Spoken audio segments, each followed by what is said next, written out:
जीवन की यात्रा के साथ आपको समस्याओं और जीवन के विभिन्न पहलू का एहसास होता है।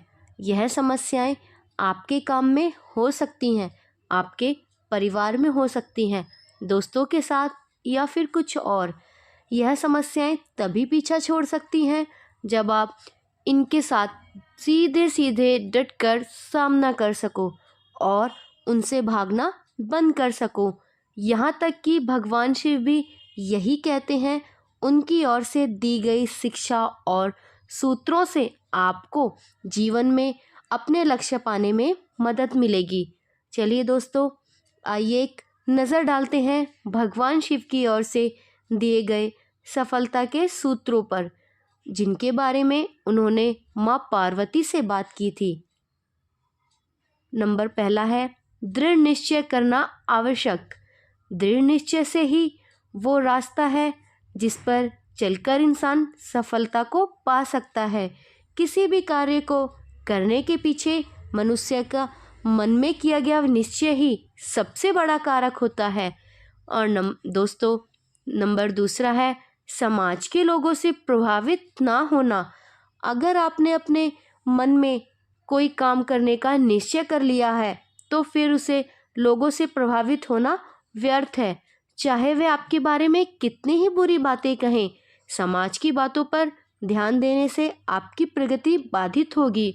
आप लोगों को शांत नहीं कर सकते, भले ही कितना प्रयास किया जाए। इसलिए अपनी ऊर्जा व्यर्थ करने का कोई लाभ नहीं।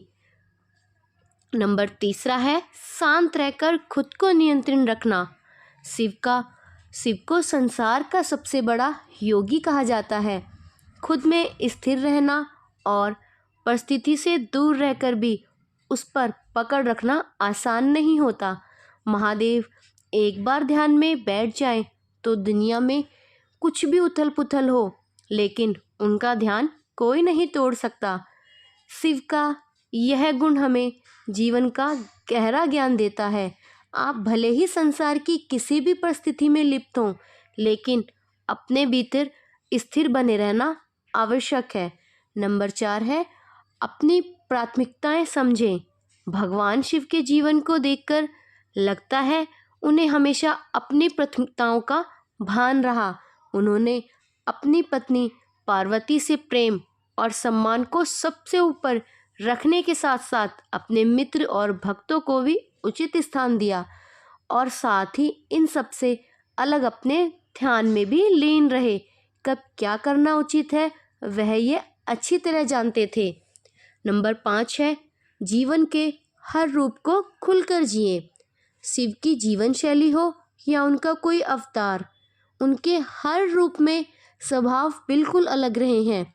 फिर वो रूप तांडव करते हुए नटराज हो, विष पीने वाले नीलकंठ, अर्धनारीश्वर या फिर सबसे पहले आसानी से प्रसन्न हो जाने वाले हमारे भोलेनाथ। नंबर 6 है परिस्थिति भले नकारात्मक हो, आप सकारात्मक बने रहें। समुद्र मंथन को जब विष बाहर आया तो सबने कदम पीछे खींच लिए, क्योंकि विष तो कोई नहीं पी सकता था। ऐसे में महादेव ने स्वयं विष पिया और उनका नाम नीलकंठ पड़ गया। इसका सबक यह है कि जीवन की परिस्थिति कितनी भी नकारात्मक हो, आपको सकारात्मक बने रहना चाहिए। ये और इस जैसी कई बातों का ज्ञान पाकर पहले देवी पार्वती भगवान शिव की अर्धांगिनी बनी और फिर उन्हें जीवन के हर गहरे सत्यों की भी अनुभूति हुई। माता पार्वती का जीवन पूरी तरह से शिव से मिले ज्ञान से विकसित हुआ। कभी शिव सूत्र के साथ मिले उपदेश के रूप में, तो कभी महादेव के जीवन चरित्र को देखकर। दोस्तों, आप भी इनका सदुपयोग कर सकते हैं।